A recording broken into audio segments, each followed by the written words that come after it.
This is our treadmill. We're going to introduce Chris to a treadmill today, so we need to consider how we teach it and make sure it's safe. So Chris, I'd like you to step onto the treadmill. Okay. There is a clip here you could use. The clip, I'd like you to attach that to your t-shirt for me. This is a safety clip, so should Chris go too far back, the machine will just stop dead and he will be fine, he won't get hurt. Okay, the setup. Important things here. We're going to make sure our client always stays near the front of the machine, around about 6 to 12 inches away from the front bar. That's going to ensure they're not round the back. However, if we do wear the safety clip, it will cut out anyway. But always getting a good habit of teaching clients to stand near the front to make sure they're safe. In terms of the bars, we're not going to encourage our client to hold on to anything unless they've never used a treadmill before. And if we do, then we just gently get them to rest their hands on the sides, but ideally hands away and walking as as near a natural position as possible. However, when people do use a treadmill for the first time, it does feel very alien, so do let them stabilise. When they readjust, they can take their hands off and then just start walking. In terms of position of the head, just keep looking forward. If you get your client looking too much to the side, you might find they start deviating away and they might catch the side of the treadmill, the belt. Now, Chris, I'd like you to turn the machine on. We're going to use a quick start button to make it nice and easy today. So the machine's going to just come into life. Be ready for that. Excellent. I'd like you to think about walking with a nice upright posture throughout.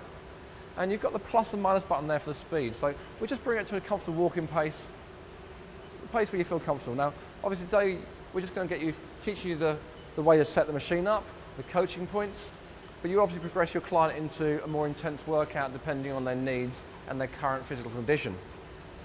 That's excellent. We'll take you just a little bit quicker. You'll find normal walking pace for most people is somewhere between about 4.5 to 5.5, depending on their fitness and how long their leg is and their gait. Okay, that's fine today. Put you 4.5 or 5, there we go. Okay, so the key points here is when we're observing our client is to observe checkpoints. Look at the position of the foot. We want to make sure the feet are pointing forward. They're walking with a heel-toe action. We have nice upright posture with the shoulders drawn back and the chin gently drawn back so that it lines up the ear with the shoulder. Now, Chris does that naturally. I can see from the front his feet are pointing forward. I can see from behind his shoulders are nice and level, and again I can see his feet and his hips. Now, you're not going to be able to correct someone's posture from just using a treadmill, but maybe making someone aware of their posture is the first step to being able to improve it. So if their feet do turn out, maybe you can just let them know about that and they can try and be aware to have their feet a little bit straighter.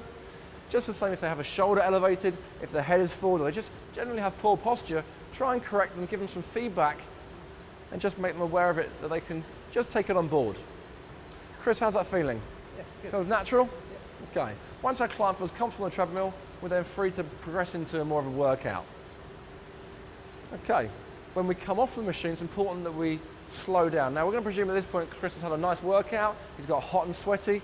So what we would do is we wouldn't just suddenly stop the machine, we need to slow down the machine to allow the heart rate to reduce nice and safely. So we could press the cool down button. Or if we haven't got one, we could just slow the speed down. Once the client's had a couple of minutes at a slightly reduced intensity, we can then ask how they feel. So I'm presuming at this point our client would now start feeling more comfortable after a couple of minutes of slowing down. Remember, when using cardiovascular equipment, we're going to use an RPE scale, a rate of perceived exertion. We're going to use that scale to determine how out of breath they might be, how comfortable they might be, and it's going to help us establish what level we should be working them at, i.e. do we need to increase intensity, should we decrease intensity? So remember, the RPE is a way of communicating with the client so that we can understand how they feel. Okay, Chris, you've slowed down, we'll now just stop the machine. The machine will come to a stop. That's fine. If you remove the belt clip, when the machine is stopped,